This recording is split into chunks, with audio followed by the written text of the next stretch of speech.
Alright, so here's the process of adding the adaptive cruise control module.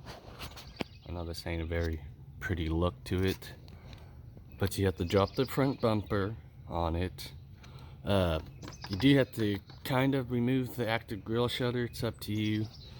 If you want to remove it completely, you will have to take this whole skid plate down completely off, because you got a bolt there. There's going to be one on the other side to take it off. So the only thing that's really holding this on is the bottom bolts on it. But to remove it, you got two bolts, one there, one on the other side. You got another bolt there and another bolt there. Then you got the connector that plugs into it. But I'm not going to remove mine completely. I got it back just enough to get to it. So here I'm just trying to kind of finagle with it, trying to get it into place. Now this stud here, right where my finger's on, that you want to have it slide up to there and over.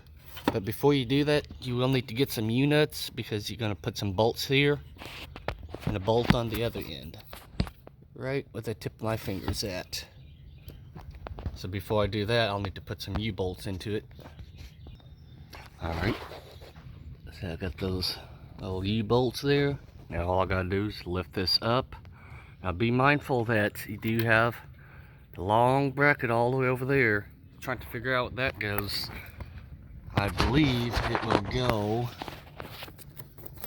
if I can find it, right there. I believe it'll be going into there. So the stud of the bolt will go like that. Then you put the nut, not on this end, but on the back end of it.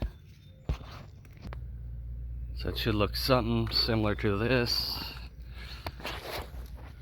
Slides into there. You'll have to put the bolt into there, one on the other end of it. And the bracket, that's what it'll look like. So you'll have to run your hand all the way over there and just feel for it. Alright, so I got everything all bolted down over there. Now the fun part is trying to get this little guy all the way to the back to tighten down right there. So that's going to be the fun part. Alright, so I got that last bolt in.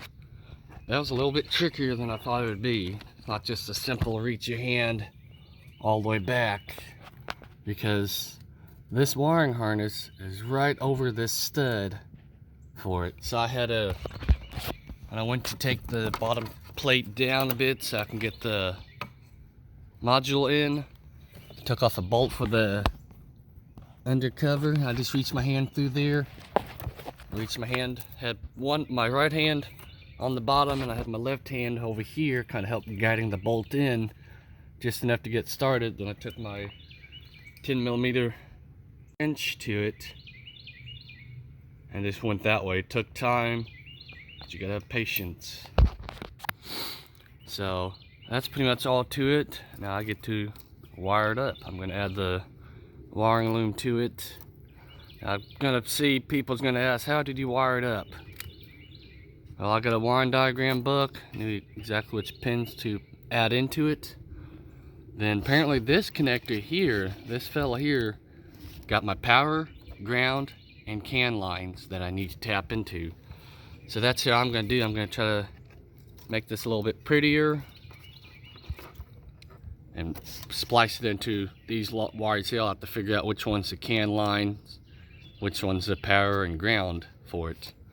But that's going to be the end of this video here.